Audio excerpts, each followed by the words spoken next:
অসম্ভব। না, এটা কিছুতেই হতে পারে না। কি অসম্ভব? এই যে তুমি যা বললে। আমি কি বললাম? উমা, এই বললে আর এই ভুলে গেলে? এই হেয়ালি না করে বলো তো আমি কি বললাম আর কি ভুলে গেলাম। দেখো, যে একটা জিনিস জানতে চাইলাম ওই আমি হেয়ালি করছি, তাই না? তোমার না আসল কথার চেয়ে সুদ বেশি হয়ে যাচ্ছে, কাবুলিওয়ালাদের মতো। আপনার এই কাবুলিওয়ালার যুগ কবে শেষ হয়ে গেছে? তাহলে এই প্রসঙ্গটা বাদ, আসল প্রসঙ্গে আসা যাক। হ্যাঁ, তাই আসে। আমি তো আসতেই চাই। তাতে কি? তাতে করে হয়েছে কি, মানে আমি যেটা বলতে চাইছি, আমরা তো এই আলাপটা কম্প্রোমাইজিং এর মাধ্যমে কন্টিনিউ করতে পারি, তাই না? জি, এতক্ষণে লাইনে এসেছেন। আমি সবসময় লাইনেই থাকি। আচ্ছা, যদি তাই হয় তাহলে এবার আমার প্রস্তাব মতো আমরা সমুদ্রের পাড়ে যাচ্ছি, ঠিক আছে? কিসের কি সমুদ্র? আমি তো আগেই বলেছি আমরা পাহাড়ে যাব। দেখো, আমরা পাহাড়ে যাব, ঝর্ণা দেখব। পাহাড়ের গা বেয়ে ঝিরঝির করে যে ঝর্ণার স্রোতধারা বয়ে যায়, সেই বয়ে চলা পানি থেকে বিশাল স্বচ্ছ নদী তৈরি হয়। সেই নদীর জলে আমি অবগাহন করে আমার পরবর্তী জীবন গড়ার স্বপ্ন দেখব। বাহ বাবা বাবা, চমৎকার। তো ঝর্ণার নদীতে পানি আছে, সমুদ্রে সমুদ্রে কি আছে? সমুদ্রে পানি নেই। সমুদ্রে সেই বড় বড় ঢেউগুলা কিসের? এগুলা পাথরের। আমি কি বলেছি এগুলো পানি নয়? অবশ্যই সেটা পানি, তবে লোনা পানি। চারিদিকে পানি আর পানি, আর কিছু দেখার নেই। আমার কথা মতো রাঙামাটি নয় বান্দরবান চলো।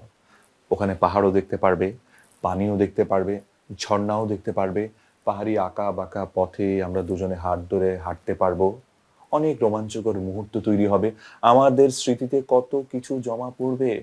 কি বলো? চোরে না শুনে ধর্মের কাহিনী। তোমার কথা শুনে আমার হাসি পাচ্ছে না, প্লিজ। আমার প্রার্থনা তোমার এই হাসি যেন আমি সব সময় দেখতে পাই।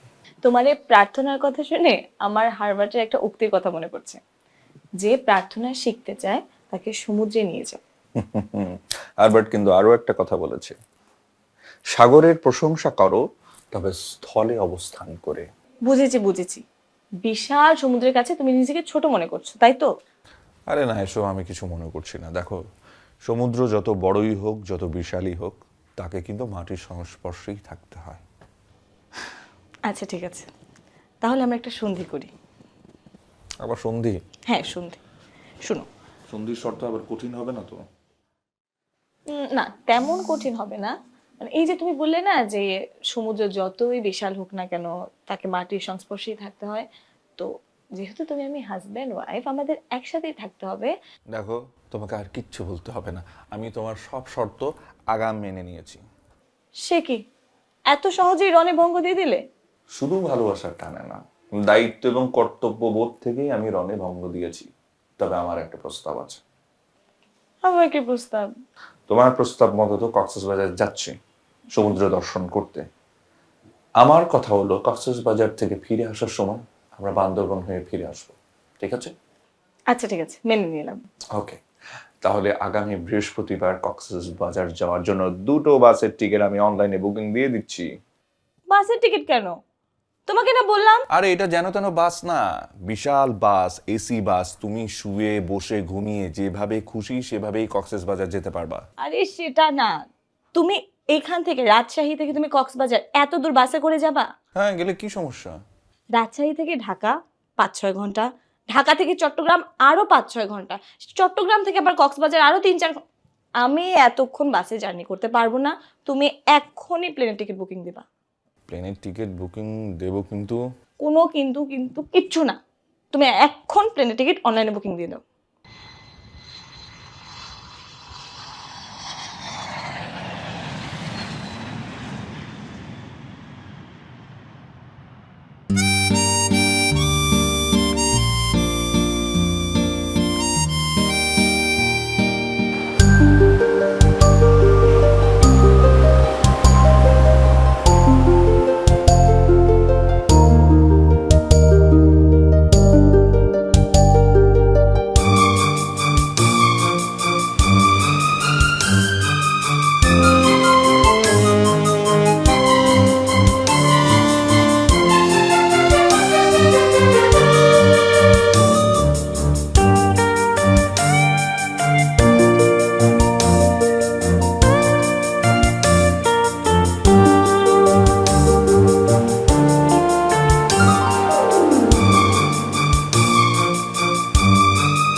এই নীলা, এই নীলা, বেশি দূরে যেও না।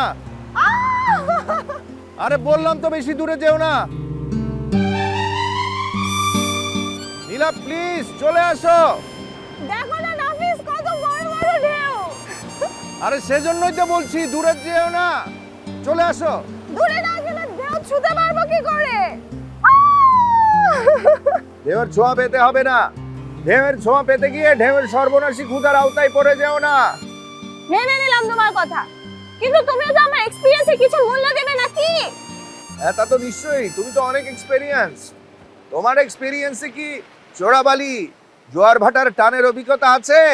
নেই, থাকলে তো তোমাকে পেতামই না। উফ, ফাজলামো রাখো, তুমি এদিকে আসো, তুমিও পাবি যাও। আরে না না, আমার ঠান্ডা লেগে যাবে, আর লোনাবাড়িতে আমার কষ্ট হয়। আর শোনো না, আমার অনেক ক্ষুধা লাগছে, চলো হোটেলে যাই, ফ্রেশ হয়ে নাস্তা করব। হ্যাঁ হ্যাঁ, ক্ষুধা তো তোমার একাই লেগেছে, আমার তো আর ক্ষুধা লাগেনি। আর না না, সত্যি বলছি, আমার অনেক ক্ষুধা লাগছে, চলো হোটেলে যাই, আর বিকালে তো আবার আসবোই। আরে বিকালে তো ঝাউ তোলায় ঘুরবো, কিছু কেনাকাটা করতে হবে। তোমার কথা শুনে মনে হচ্ছে আজকে একদিনেই সব কাজ শেষ করে ফেলবে। আমরা তো আছি কয়েকটা দিন, তাই না? উফ, তোমাকে নিয়ে না আর পারা যায় না। আচ্ছা ঠিক আছে, আসছি। দেখো নাফিস, এই ঢেউগুলো কেমন আমার পায়ে জড়িয়ে যাচ্ছে। বলছি তুমি যেও না। আমি তো দেখতে পাচ্ছি ঢেউ তোমাকে জড়িয়ে না রেখে তার নিজস্ব গতিতে চলে যাচ্ছে, তার আপন কুলায়। অতএব অতএব আমার এখন উঠে আসতে হবে, তাই তো? চলে আসো।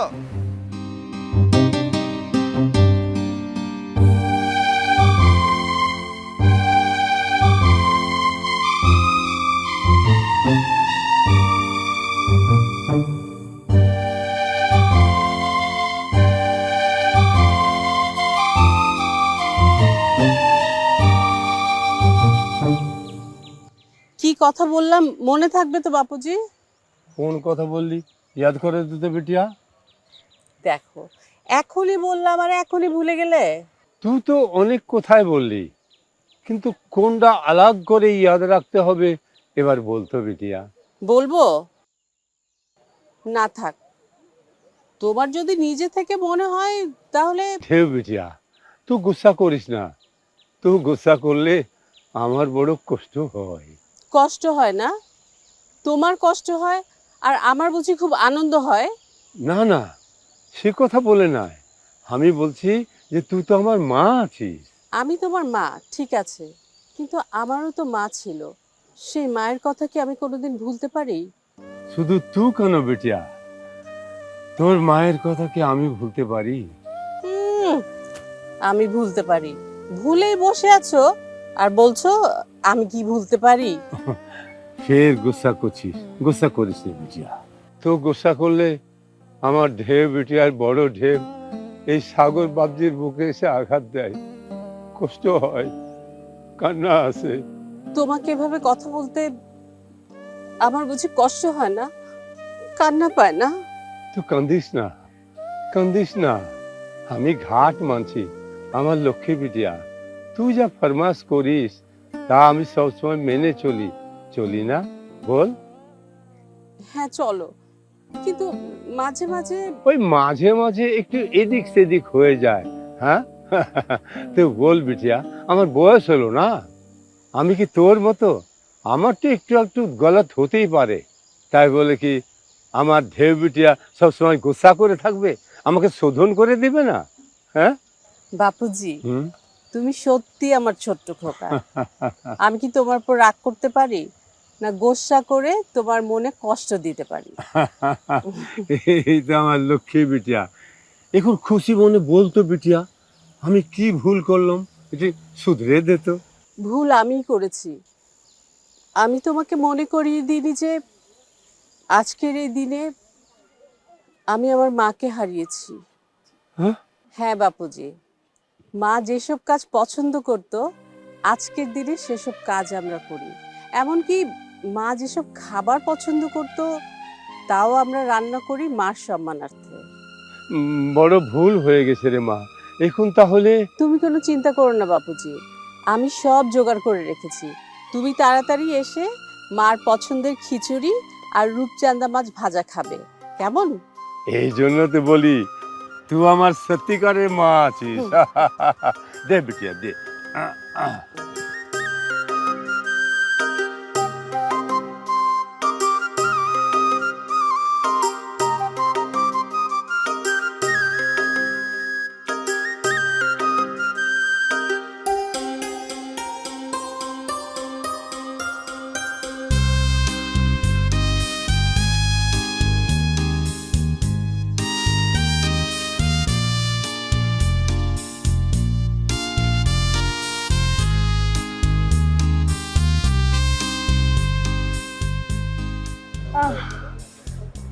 বড় চিপচিপে না।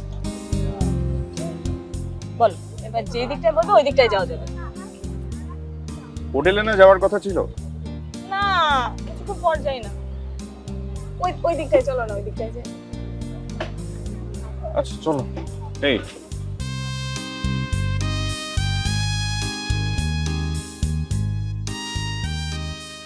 এটা এত উঁচু দেওয়ার কারণ কি না? এই যে এইগুলো হলো বালির বাঁধ, তবে অনেক শক্ত, বুঝছো? কি হয়, কি কি উপকার হয় এটা দিয়ে? চাচা আমাকে 5টি গোলাপ দেন তো।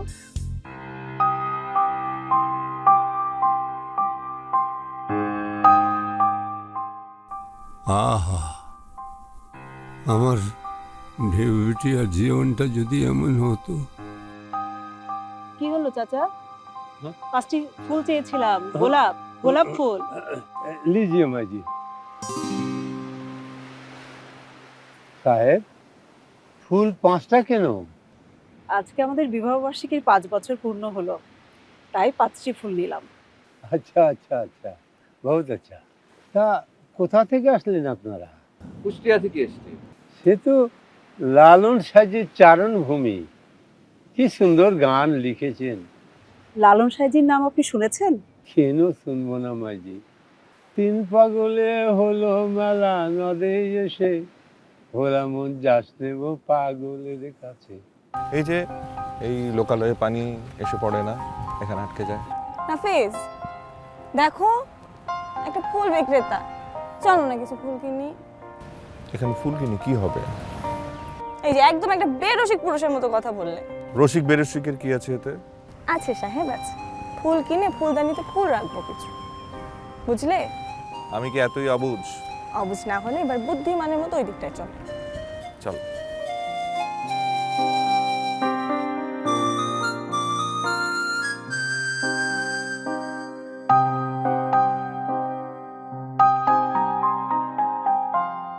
মুরব্বি, আমাকে কয়েকটা রজনীগন্ধা আর গোটা 10 গোলাপ ফুল দেন। যেতাম যেতাম। বেছে বেছে ভালোগুলো দিবেন। মুরব্বির তো দেখে অনেক বয়স হয়েছে। তা কক্সবাজারে আপনি কতদিন ধরে ফুল বিক্রি করছেন? ও বহুত বড় হলো সাহেব।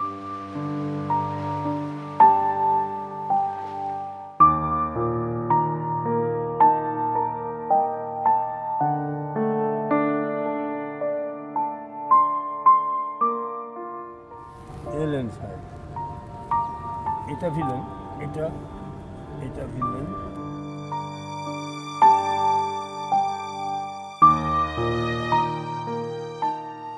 রজনীগন্ধা যা দিয়েছেন তাতে হবে, কিন্তু গোলাপ ফুল তো দুটো কম। ফুলের ডালাতে ওই গোলাপ ফুলটাও দিয়ে দিন। ওটা দিতে পারবো না মাইজি। তা সাহেব, নতুন শাদী হয়েছে, হানিমুন করতে এসেছেন কক্সবাজারে? না, ঠিক হানিমুন না, বিয়ে হয়েছে 1 বছর হলো। 1 বছর পূর্তিতে বেড়াতে এসেছি। ভালো ভালো, এখানে সবাই আনন্দ ফুর্তি করতেই আসে। তা কোথা থেকে আসলেন সাহেব? রাজশাহী থেকে। রাজশাহী? কিন্তু অনেক দূর, মিঠা আমের জায়গা। রাজশাহীতে গিয়েছেন কখনো? কয়েকবার আগে এক দফা গিয়েছিল। তা কেমন লেগেছে রাজশাহী আপনার? বহুত সুন্দর, রাস্তাঘাট খুব পরিষ্কার, গাছপালা ঘেরা। এই সিটিকে দেখলে চোখ জোড়ায় যায়, মন ভরে ওঠে। আর মিঠা আমের এই সিটির মানুষরা বহুত মিঠা, মিঠা মিঠা বাত বলে। আপনাদের মিঠা মিঠা বাত শুনলে মনে হয় কত দিনের চেনা, কত জান পেহচান। আবার আমাদের দেখে সব বলছেন না তো মুরব্বী? কি যে বলেন মাঝি, আমার দিল যা গাওয়া দিয়েছে আমি ও কথাই বললাম। আপনি কিছু মনে করবেন না, ও আসলে ঠিক আপনাকে অবিশ্বাস করে কথাগুলো বলেনি। আপনার এই কথাটা শুনে মনে হলো কত বড় দিলের মানুষ আপনারা। আপনিও বড় মনের মানুষ বলেই বলতে পারলেন কথাটা। আপনার কথা শুনে খুব ভালো লেগেছে। দেখেন না, এই কক্সবাজার সমুদ্রের রূপ একরকম, আর আপনাদের রাজশাহী পদ্মার রূপ আরেক রকম। দুটো দুই রকম, দুটোই আপন আপন গুণে নিজের কোথায় বলে।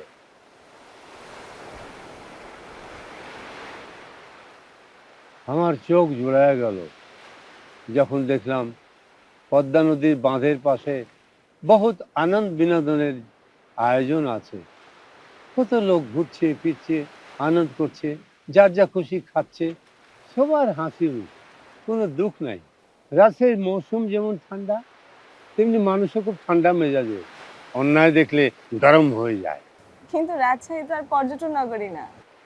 তা ঠিক, কিন্তু আমার মনে লয়, আমার বিশ্বাস রাজশাহী একবার কেউ গেলে আবার তাকে যেতে হবে। আপনি আবার যেতে চান রাজশাহী? আলবাত, আমি মৌকা পেলে আবার যাবে রাজশাহীতে। কক্সবাজার তো ইন্টারন্যাশনাল পর্যটন শহর। এরকম সমুদ্র সৈকতের নজির পৃথিবীতে আর কোথাও নেই। তাই তো আমরাও বেড়াতে এসেছি। সেই তো ঠিক আছে বাজি, কক্সবাজারের বালু সৈকত আর ঝাউবনের বাতাস খেতে খেতে সব ভুলে যাবেন না। এইখানে কাছেই হিমছড়ি পাহাড়ের চূড়া আর সেন্ট মার্টিন, পারলে একবার দেখে যাবেন। হ্যাঁ মুরব্বী, সময় পেলে আপনি যা যা বলছেন সবই ঘুরে দেখবো। আপনার সাথে কথা বলে খুব ভালো লাগলো। আপনার গল্প শুনতে কিন্তু আবার আসবো। আপনি নিশ্চয়ই প্রতিদিনই এখানে বসেন ফুল বিক্রি করতে? হ্যাঁ, সকাল থেকে দুপুর পর্যন্ত চাষবাস করি, তারপর নিজের বাগানের ফুল নিয়ে এসে এখানেই বসি। বাহ, আচ্ছা আপনার কত হলো? 200। হ্যাঁ 200 এখানে আছে। ধন্যবাদ। আপনাকেও ধন্যবাদ। চলো আসি।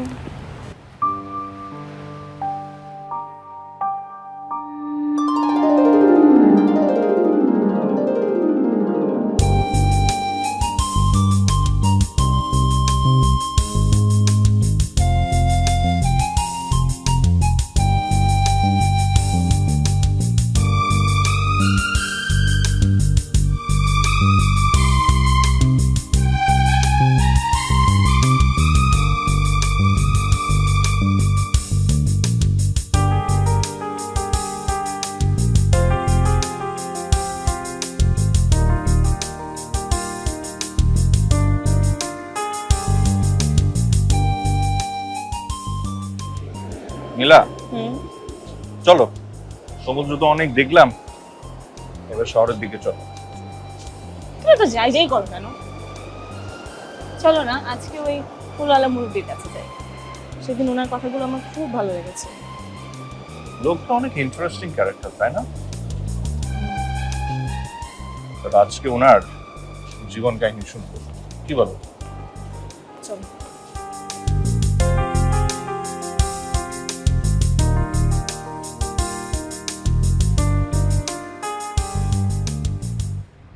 মুরব্বী, আসসালামু আলাইকুম। ওয়ালাইকুম সালাম। কেমন আছেন আপনি? আমি তো সবসময় ভালো, আপনারা? ভালো আছি। আজ কোনো ফুল নেবেন নাকি? তা নেব, তবে আজকে আপনার সাথে গল্প করতে এসেছি। আমার সাথে আর কি গল্প করবেন মাইজি? ও হ্যাঁ, তা এই কদিন কোথায় কোথায় ঘুরলেন? আপনার কথা মতো হিমছড়ি বেড়াতে গিয়েছিলাম। ও, তা কেমন লাগলো? অপূর্ব। সমুদ্রের পাশ দিয়ে মাটির সুউচ্চ পাহাড়, পাহাড়ের চূড়া থেকে সমুদ্র দেখার যে আনন্দ, এটা শুধু উপলব্ধি করা যায়, এটা বলে বোঝানোর মতো না। শুধু একটাই অসুবিধা, পাহাড়ের গা ঘেঁষে ঘেঁষে উপরে ওঠাটা বড় কষ্টের বিষয়। হ্যাঁ নীলা ঠিকই বলেছে, পাহাড় বেয়ে ওঠা অনেক কষ্টের। কি যে বলেন সাহেব, আপনারা জওয়ান আদমি আছেন, আপনাদের তো এত কষ্ট হওয়ার কথা না। তা আপনি ঠিকই বলেছেন। তবে হ্যাঁ, পাহাড়ের উপর থেকে যখন চারদিক তাকিয়ে দেখলাম, এত ভালো লাগা কাজ করছিল, মনে হচ্ছিল যে এত বড় বড় ঢেউগুলো একদম সারি বেঁধে বেঁধে আমাদের দিকে এগিয়ে আসছে। হ্যাঁ হ্যাঁ, একদম আমাদের দিকে এমন ভাবে ধেয়ে আসছে যেন এক্ষুনি আমাদের পা ছুঁয়ে বলবে সুস্বাগত। আপনারা এসেছেন, আমরা খুব খুশি হয়েছি। আপনারা কি সুন্দর করে কথা বলেন সাহেব, শুনলে মন ভরে যায়। তাই নাকি? এটা শুনে আমাদেরও ভালো লাগছে। লেকিন সাহেব, একটা কথা আমার মনে হলো। কি কথা? সেখানে ঢেউয়ের পানি অত উঁচুতে গিয়া আপনার পা কি ছুঁতে পারবে মাইজি? আমরা তো আসলে কথার কথা বলেছি। हाँ हाँ, ये সাজ বাত। এখন কথার কথা হলো, এক সময় ছিল যখন হিমছড়ি পাহাড়ের গোড়ায় ঢেউ এসে আছড়া পড়তো, তখন আমরা মানে কি? কি বলছেন আপনি? हाँ हाँ हाँ মাইজি, হাম সাচ বলছে। এই যে আমরা এত সুন্দর পাকা রাস্তা দিয়ে গেলাম হিমছড়ি পর্যন্ত, সেখানে আগে যাওয়া যেত না এইভাবে? তো আগেকার দিনের মানুষজন কিভাবে হিমছড়ি যেত আসতো? হিমছড়ি পাহাড়ের কাছে যাইতে বহুত তকলিফ হইতো। জোয়ারের সময় নৌকা নিয়ে যাইতে হইতো, আর ভাটার টানে ও জিপ গাড়িতে যাইতে হতো। দরকার হলে কিছু আদমি पैदल भी যেত। কি বলছেন? ওখানে যেতে মানুষ তখন এত কষ্ট পেত? হ্যাঁ মাইজি, বললাম না আমি সব সাজ বলছি। এখনকার সুন্দর রাস্তা দেখলে তখনকার কথা ফিকে মনে হয়। আচ্ছা মুরব্বী, পুরনো দিনের বাংলা সিনেমায় দেখতে গেলে অনেকগুলো হিমছড়ির পাহাড়ের দৃশ্য দেখা যায়। তো সেই সময় বড় বড় স্টাররা মানে কষ্ট করে ওই পথ পর্যন্ত কিভাবে যেত আসতো? ও তো আমার চোখের সামনে হলো, ও তো আমি নিজে দেখেছি সাহেব। আমি বয়সকালে ওদের সাথে গিয়ে শুটিং দেখেছি, খানা খিলাইছি, কখনো কখনো ওদের কাজে হাত লাগাইছি, খানা भी খিলাইছি, আবার ফুলের মালা भी সাপ্লাই দিয়েছি। ওইসব দিনের কথা ইয়াদ হলে বহুত খুশি লাগে সাহেব। তাই বলছি সাহেব, আগেকার সিনেমার মানুষরা হিমথড়ি যাইতে কষ্ট পাইলেও এখন তো খুব সহজেই চলে যায়। একটা বাত ইয়াদ হলো, আগের মানুষের হিমছড়ি পাহাড়ে উঠতে বড় কষ্ট হইতো, এখন তো কষ্ট হয় না, সিঁড়ি দিয়ে আরামে উঠে যায়। হ্যাঁ, আপনি ঠিকই বলেছেন। আচ্ছা নাফিস, উনি আমাদের এত সুন্দর সুন্দর গল্প শুনিয়েছেন, কিন্তু একটা আসল তথ্য কিন্তু আমরা এখনো জানতে পারিনি। বলো তো কি? কি আসল তথ্য? ওনার নামটা আমরা এখনো জানি না। ও হ্যাঁ, ঠিক বলেছেন। আপনার নামটা তো আমাদের জানা হলো না, এতক্ষণ ধরে কথা বলছি। আমার আর নাম কি? আমার নাম সাগর। একেবারে উপযুক্ত নাম, সাগরকুলের বাসিন্দা জনাব সাগর। আসলে আপনার সঙ্গে এতক্ষণ কথা বলে আমার খুব সংকোচ হচ্ছে যে আপনাকে মুরব্বি বলে ডাকি। আপনি যদি কিছু মনে না করেন, আমরা কি আপনাকে চাচাজি বলে সম্বোধন করতে পারবো? কি যে বলেন সাহেব, এতে আমার আপত্তি হবে কেন? আপনারা আদর করে সোহাগ করে আমাকে চাচাজি বলে ডাকবেন, এটা তো আমার ভাগ্য। আচ্ছা চাচাজি, কক্সবাজারে যে এখন এত মানুষের ভিড়, এটা আপনার কাছে কেমন লাগে? আমি আর কি বলবো, আমার তো ব্যবসা ভালোই হয়। না মানে বলছিলাম যে সব সময় কি কক্সবাজারের অবস্থা এরকমই ছিল? না না মাঝি, কি যে বলেন, সবসময় কি এরকম হয়? হ্যাঁ, এই যে আমরা এখানে বসে আছি, এটা একসময় সাগর ছিল। সাগর সরতে সরতে ওই দক্ষিণ দিকে ওই যে মানুষ চলতে আছে, ওখানে চলে গেছে। ছোটবেলায় আমরা দেখেছি এই সাগরের তীরে কত লোক আসা যাওয়া, চলতো ফিরতো, হাঁটতো, ঝিনুক কুড়াতো, লাল কাঁকড়া দেখতো, আবার ওই কাঁকড়া ধরার জন্য কেউ কেউ আবার ছুটাছুটি করতো। আচ্ছা আগেকার দিনে কক্সবাজারে থাকা খাওয়ার ব্যবস্থা কেমন ছিল? কক্সবাজারে থাকার জন্য দুই একটা টিনের বাংলো ছিল, খাবার হোটেলও কম ছিল। আস্তে আস্তে হোটেল বাড়লো, খাওয়ার হোটেল হলো। এখন দেখেন না, কত কত বিল্ডিং, 3 তলা 5 তলা 10 তলা, 3 স্টার 5 স্টার भी হোটেল হলো। এখনকার কক্সবাজারকে দেখে মনে হয় এটা যেন হোটেলেরই শহর। চাচা, আপনার সাথে কথা বলতে বলতে খুব ভালো লাগছে। আপনি তো কক্সবাজারের অনেক পরিবর্তন নিজের চোখে দেখেছেন। আমি একটু আগেকার দিনের সময় সম্পর্কে জানতে চাই, বিশেষ করে মুক্তিযুদ্ধের সময় মানে আপনার অবস্থানটা কেমন ছিল? মুক্তিযুদ্ধ হ্যাঁ, মুক্তিযুদ্ধ। তখন আপনার বয়স কত ছিল? কত আর হবে, 16-17 বরস হবে। তখন কি আপনি এই এলাকাতেই ছিলেন? হ্যাঁ, এ তো আমার জন্ম কক্সবাজারই হলো, এখানে বড় হলাম, আস্তে আস্তে বয়স বাড়লো, এখন বুদ্ধাবি হয়ে গেছি। মুক্তিযুদ্ধের কথা শুনে আপনি চমকে উঠলেন, একটা বড় দীর্ঘ নিঃশ্বাস ছাড়লেন। সেই সময় আপনার ভূমিকাটা কি ছিল? আমার ভূমিকা, আমি পিতাজির সাথে অস্ত্র নিয়ে যুদ্ধ করলাম। কি বলছেন? আপনি মুক্তিযোদ্ধা? কিন্তু আপনার ভাষা। হ্যাঁ, আমার ভাষা শুনে মনে হচ্ছে আমি এদেশের আদমি না, তাই তো? না মানে, দেখেন সাহেব, ওটা ছিল আমাদের মুক্তিযুদ্ধ, স্বাধীনতার যুদ্ধ। সেখানে জাত পাত ধর্ম কিছু ছিল না, আমরা সকলে একাত্তা ছিলাম। আমরা যুদ্ধ করলাম একটা নিশানের জন্যে, মানে জাতীয় পতাকার জন্য। বাংলাদেশকে স্বাধীন করতে কত মানুষ প্রাণ দিল, ভাগ্যের জোরে আমি বেঁচে গেলাম। আপনি ঠিকই বলেছেন চাচা। আমরা মুরব্বীদের কাছে যা শুনেছি, বই পুস্তকে যা পড়েছি, তাতে জেনেছি যে যুদ্ধের সময় ধর্ম বর্ণ নির্বিশেষে সবাই ঝাঁপিয়ে পড়েছিল মুক্তিযুদ্ধে, প্রাণ দিয়েছিল অকাতরে। আর আপনাদের মতো কিছু মুক্তিযোদ্ধা গাজী হয়ে ফিরেছিলেন যুদ্ধ শেষে। হ্যাঁ মাইজি, সবই উপরওয়ালার ইচ্ছা। এই যে মুরব্বী, আসসালামু আলাইকুম। ওয়ালাইকুম সালাম। আমাকে 5টা রজনীগন্ধা আর 5টা লাল গোলাপ দিন তো। अच्छा देता हूँ भैया, ये लीजिए और ये लीजिए। কাঁটা আছে, ধরতে সাবধানে ধরবেন।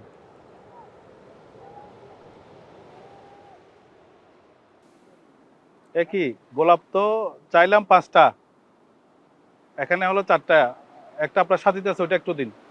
ওটা বিক্রি হবে না সাহেব। এখন বলুন আপনার ফুলের দাম কত? 200 रुपया। জি ধরেন। धन्यवाद।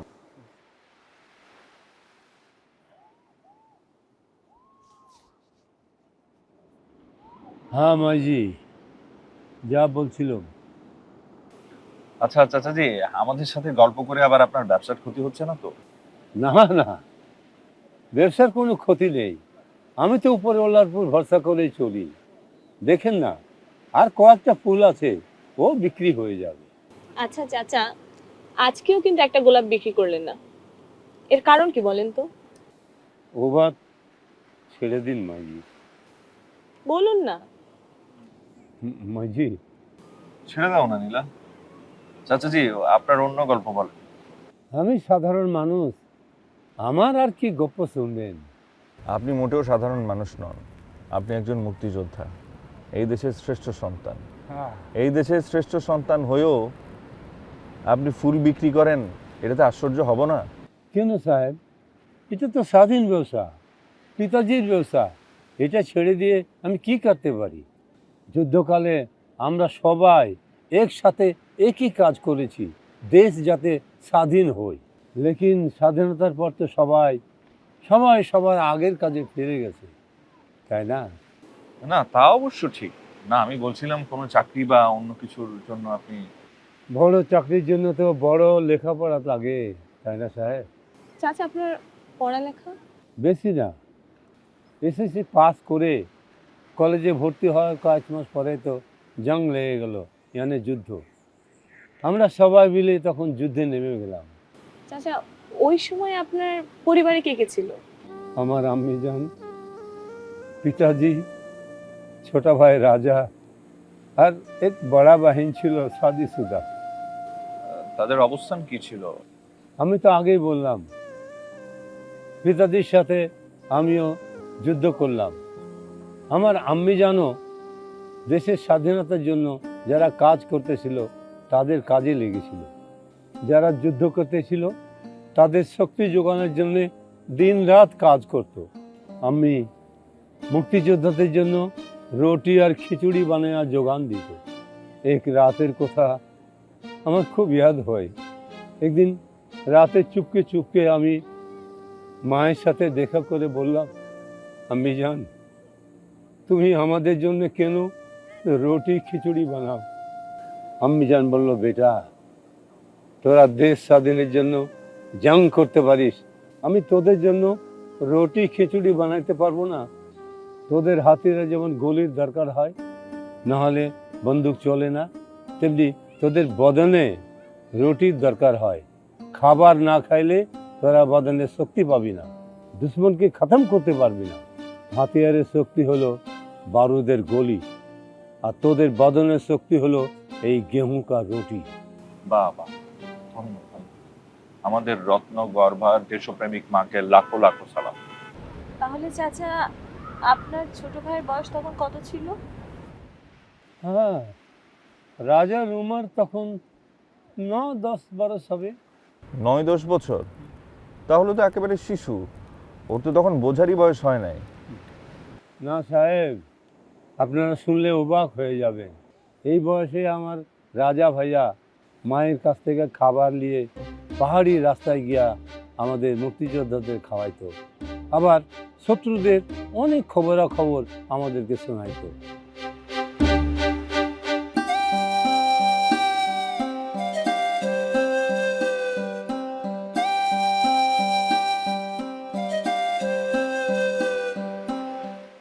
তাহলে তো আপনার পরিবারের সবাই মুক্তিযোদ্ধা। হ্যাঁ, তা বলতে পারে। তাদের এখনকার অবস্থান জানতে খুব ইচ্ছে করছে, আমাদেরকে একটু বলবেন আপনি চাচা? সেটা বলতে আমার বড় কষ্ট হবে, দুঃখ হবে। কেন চাচাজি? আচ্ছা চাচাজি, আপনার পিতাজিও কি শহীদ হয়েছিলেন? না মাইজি, আমি আর আমার পিতাজি যুদ্ধ করে দুজনে গাজী হয়ে ফিরেছিল। তাহলে আপনার আর দুঃখ কিসের? দুঃখ 1971 সালে 16ই ডিসেম্বর যখন বিজয় হলো, দেশ স্বাধীন হলো, তখন এই আনন্দের দিনে আমরা শুধু কষ্টই পেলাম, দুঃখ পেলাম। সে কি? জি সাহেব, বিজয় শেষে আমি বাড়িতে ফিরে দেখলাম, বাড়ির পাশের জমিনে দেখলাম আমার রাজা ভাই বাড়ির পাশের জমিনে একটা লাল গোলাপ বুকে নিয়ে শুয়ে আছে। মনে হলো আমার রাজা ভাই বাংলাদেশের তামাম মানুষকে লাল গোলাপের সালাম জানাচ্ছে। আমি সহ্য করতে পারিনি। আমি খবর নিয়ে জানলাম ওই এলাকার রাজাকার কালামিয়া আমার আম্মি আর রাজা ভাইকে গুলি করে মেরেছে।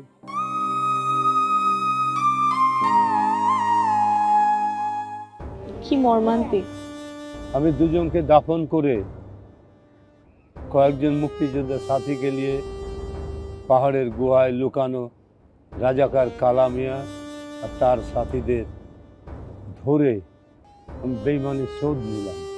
চাচাজি, আপনার জীবন কাহিনী জানতে গিয়ে মনে হয় আপনাকে অনেক কষ্ট দিয়ে ফেলেছে। না না, আমার আর দুঃখী, আমার তো দুঃখই জীবন গড়া। কি বলেন দুঃখ না? এখন তো ইচ্ছে থাকা সত্ত্বেও আর কোনো প্রশ্ন জানতে মন চাইছে না। না না, আমার মনটা শক্ত আছে, কিছু জানার থাকলে বলেন, আমি জবাব দেব। না, বলছিলাম কি, আপনার পরের জীবন, মানে স্বাধীনতা যুদ্ধের পরে আপনার পড়াশোনা, আপনার বিয়ে শাদী, এসব নিয়ে যদি কিছু বলতেন। হ্যাঁ, পড়াশোনা তো আর হলো না। পিতাজির জমিনে চাষবাস করে ফুল বিক্রি করে কোনো রকম সংসার চলতে লাগলো, শেষে শাদী করলাম। তা আপনার সন্তান সন্ততি কয়জন? বাড়িঘর তৈরি আর সংসার গুছাইতে কিছু সময় চলে গেল, তারপরে শাদী হলো। আমার দুটো মাইয়া সন্তান হলো। বড় সন্তানটা শাদী হলো, ছোটটা পড়াশোনা করতেছে। ছোট মেয়েটা কি এখনো পড়াশোনা করছে? ছোট মেয়েটা পড়াশোনা করছিল, এর মধ্যে ছোট মেয়েটার মা আমার স্ত্রী কঠিন অসুখে ইন্তেকাল করলো। এরপরে ছোট মাইয়াটাই আমার সব, রান্না বান্না দেখাশোনা সব করে আমার ছোট মেয়েটাই। মায়ের মতো আদর সোহাগ রান্না বান্না সব কিছু আমার ছোট মেয়েটাই করে। আপনার ছোট মেয়ের নাম কি? ঢেউ। বাহ, সাগরের মেয়ে ঢেউ। হ্যাঁ, ও যখন জন্ম নিল তারপরে খুব হাসি খুশি ছিল। খলবলিয়া ওই সাগরের ঢেউ যেরকম কিনারে এসে লাগে ওরকম কোলে এসে উঠতো, এই জন্য আদর করে নাম দিলাম ঢেউ। এখন তাহলে ঢেউকে নিয়ে বেশ আনন্দেই আছেন, তাই না? মহা আনন্দ মানুষকে কাঁদায়, আবার মহা দুঃখও মানুষকে হাসায়। বা আপনি তো বড় বড় মনীষীদের মতো কথা বলছেন। কি বিষয় বলুন তো? না, বিষয় কিছু না। আমার মায়াটাকে একটা ছেলে খুব পছন্দ করতো। পছন্দ করতে মানে এখন আর পছন্দ করে না? সেটা আমি জানি না, তবে একদিন দেখলাম আমার মায়াটার মন খারাপ, কি যেন ভাবতেছে।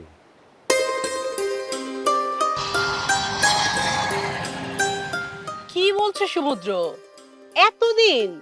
এতদিন কি, মাত্র তো 4 বছর। 4 বছর তোমার কাছে মাত্র হলেও আমার কাছে 40 বছরের সমান। এই 40 বছর দেখবে কেমন 40 মিনিটে দূর হয়ে যায়, যদি তুমি আমার জন্য মঙ্গল কামনা করো। আমি তোমার জন্য অমঙ্গল কামনা করি? না না, মানে তা বলছি না, তবে তবে তবে কি? শোনো ঢেউ, আমি তো বেশি দূরে যাচ্ছি না। বেশি দূরে যাচ্ছ না মানে? তুমি বিদেশ যাচ্ছ না? যাচ্ছি তো, এই তো জাপানে। শোনো, ওখানে একটা বিশেষ কোর্স করতে পারলেই আমার দেশে কোনো চাকরির অভাব হবে না। তখন তোমার আর আমার জীবন সুন্দরভাবে কেটে যাবে। আর যদি না আসো? দূর, তাই কি হয়? যে দেশটা আমাদের পূর্বপুরুষরা যুদ্ধ করে স্বাধীন করেছে, সেই দেশকে সুন্দর করে গড়ে তোলার দায়িত্ব তো আমাদের। তা তো বুঝলাম, কিন্তু সমুদ্রই যদি না থাকে তাহলে ঢেউয়ের অস্তিত্ব কোথায়? কার বুকে আছড়ে পড়বে সে? দূর পাগলি, এই ডিজিটাল যুগে দূরত্ব কোনো দূরত্বই না। দেখবে আমাদের প্রায় কথাবার্তা হবে। তা অবশ্য ঠিক, কিন্তু তুমি তো জানো যে রাঙা আর ওই সাঙ্গপাঙ্গরা যেভাবে পথে ঘাটে আমাকে বিরক্ত করে, শেষে কাজকর্ম সব ফেলে ঘরেই না বসে থাকতে হয়। দেশে আইন আছে না, তুমি মনোবল ঠিক রেখে চলবে, দেখবে কিছুই হবে না। এবার হাসি মুখে এই অধমকে বিদায় দিলে কি তার তো হবে। তুমি দেশ বদলে গেছো, পুরনো সৈকতে আর বংশীরে জানে না কোন সাগরে, জানে না কোন সাগরের ঝিনুক থেকে একটি বারো পলক ফেরাও না। পুরনো সৈকতে আর বংশীরে তুমি বেশ বদলে গেছো। কি রে বিটিয়া, মন খারাপ কেন? কি হয়েছে বল বিটিয়া, কি হয়েছে? আরে রোমাত, রোমাত বিটিয়া, তুই কাঁদলে আমার দিলে বড় কষ্ট হয়, খারাপ লাগে। তো বল বিটিয়া, কি হয়েছে বলতো?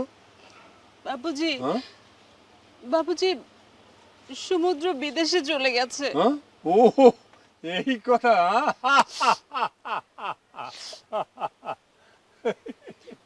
আমার কষ্ট হচ্ছে বাবুজি, আর তুমি হাসছো। হাসবো না কেন বল বিটিয়া? শোন, সমুদ্র তো আমাকে বলে গেছে যে ও বিদেশে যাচ্ছে লেখাপড়া করতে, লেখাপড়া শেষ করে ফির এদেশে চলে আসবে। তুমি সব জানো আর আমি কিনা। শোন, আমি তোর বাপুজি না? চল খাবার দিবি, চল কামে যেতে হবে। হ্যাঁ,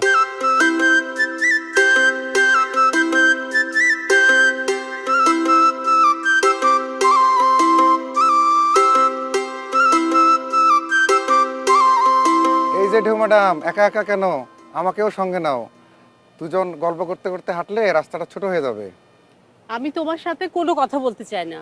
কিন্তু আমি তো কথা বলতে চাই। আমি তোমার সাথে কথা বলতে চাই না, রাস্তা ছাড়ো। এখন তো সমুদ্র নেই, আমার ঢেউ সুন্দরী তাহলে কার বুকে আশ্রয় পড়বে? আমার কথায় রাজি হও, বিয়ে করে তোমাকে রানীর হালে রাখবো। অবৈধ পয়সাওয়ালার বকে যাওয়া অশিক্ষিত বেকার সন্তানেরা এসব স্বপ্ন দেখতেই পারে, তাতে আমার মতো ভদ্র সন্তানের কিছুই যায় আসে না। এই ঢেউ, আমার প্রস্তাবে রাজি না হলে কিন্তু। রাঙা, এই রাঙ্গা, রাস্তাঘাটে এসব কি বলো তুমি? তুমি বাড়ি যাও। আচ্ছা, আমিও দেখে নেব, আমার নামও রাঙ্গা।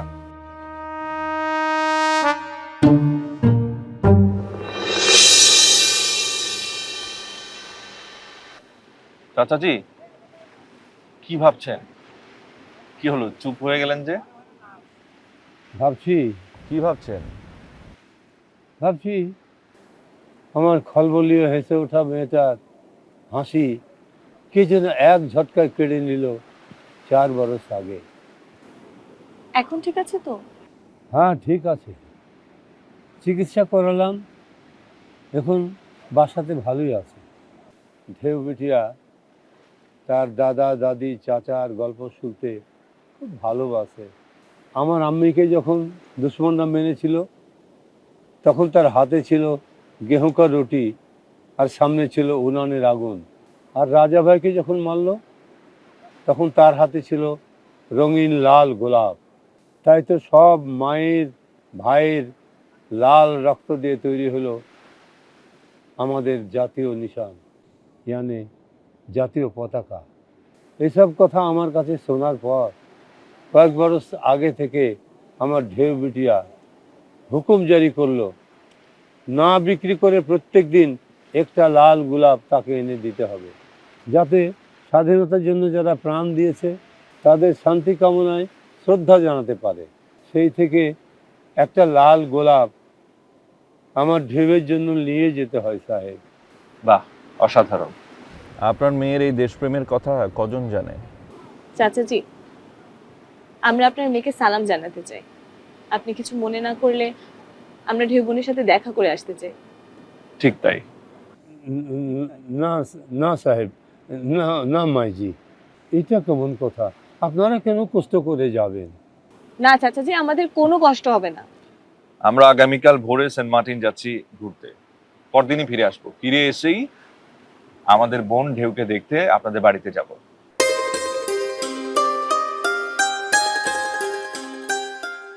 আসেন আসেন স্যার।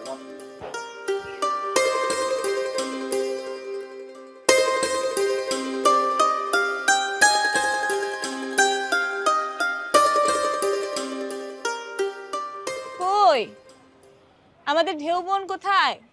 সামনে এসো, তোমাকে দেখে আমরা আমাদের চোখটা একটু জুড়াই।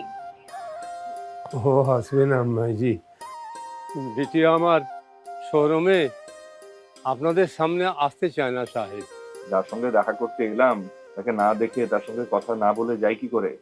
আমাদের কোনো আপ্যায়ন লাগবে না, আমরা শুধু তোমাকে দেখতে চাই। তুমি একটাবার আমাদের সামনে এসে বসো।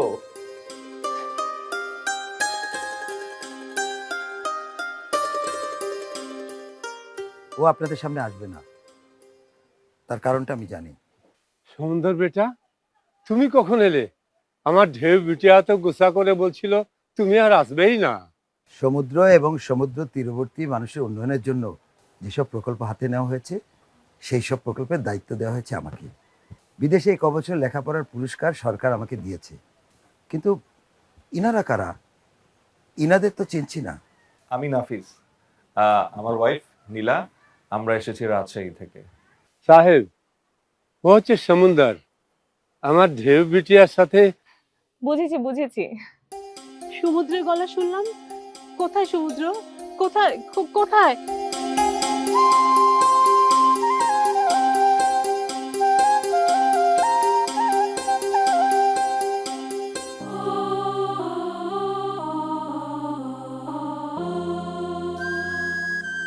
সমুদ্রের বুকে ঢেউ কখনো আটকে থাকে না, আপন গতিতে ছুটে এসে আছড়ে পড়ে সমুদ্র তীরে। কি যে বলো না তুমি। কিন্তু তোমার মুখের একপাশে ঘুমটা দিয়ে কোনো লাভ নেই। সাগর চাচার কাছে আমি সব শুনেছি। সন্ত্রাসী রাঙ্গা তোমার মুখে অ্যাসিড দিয়েছে, ও শাস্তি পেয়েছে, এখন জেলে পচে মরছে। তুমি কি এই অবস্থায় আমাকে মেনে নেবে? তোমার মুখের এক পাশ যদি ক্ষতবিক্ষত না হয়ে পুরো মুখটাই ক্ষতবিক্ষত হয়ে যেত, তবুও আমি মেনে নিতাম। তোমার এই খবরে দুঃখে সহানুভূতিতে আমার মন কষ্ট পেয়েছে, কিন্তু ক্ষতবিক্ষত হয়নি। আমার মন সতেজ আছে, যার জন্য তুমি আমার ঢেউ, সমুদ্রের ঢেউ। তন্ময় হয়ে শুনছিলাম আপনার কথাগুলো। কত বড় হৃদয়ের মানুষ আপনি। আপনাদের সামনে আমার এত কথা বলা বোধহয় ঠিক হলো না। না না, ঠিক আছে চাচাজি, আজ আমরা উঠি। আমার অনেক স্বাদ ছিল ঢেউ বোনকে দেখার, দেখলাম। তা কি করে হবে মাঝি? ঢেউ যখন বহিন বলছে তখন তো তার হাতের কিছু খানা আপনাকে খেয়ে যেতেই হবে। না না, তার আর দরকার হবে না। আমাদের দেশপ্রেমিক বোনকে আমরা দেখলাম, তাতেই আমাদের মন জুড়িয়ে গেল। আর যদি বোনের বিয়েতে দাওয়াত দিই, কবুল করবেন না? মানে চাচাচি যদি রাজি থাকেন, তাহলে আগামী সপ্তাহে আমি বিয়ে করতে রাজি। তারপর ঢেউয়ের পড়াশোনা শুরু হবে। আসবো, তবে একটা শর্ত আছে। আবার শর্ত কি? বোনকে আমাদের বিয়েতে রাখার জন্য আমরা সব শর্তই মেনে নেব। শর্ত হলো সবাই বিয়ে করে কক্সবাজার আসে বেড়াতে, কিন্তু আপনারা বিয়ে করে আমার অতিথি হয়ে যাবেন রাজশাহীতে। যাবে যাবে, আলবাত যাবে। রাজশাহী খুব সুন্দর জায়গা, সুন্দর মানুষের জায়গা। পিতাজি যখন বলছে তখন যাওয়া যেতে পারে। কি ঢেউ, তুমি রাজি তো? সমুদ্র যখন রাজি, তখন ঢেউ কি রাজি না হয়ে পারে? হাজার হলেও সমুদ্রেরই তো ঢেউ।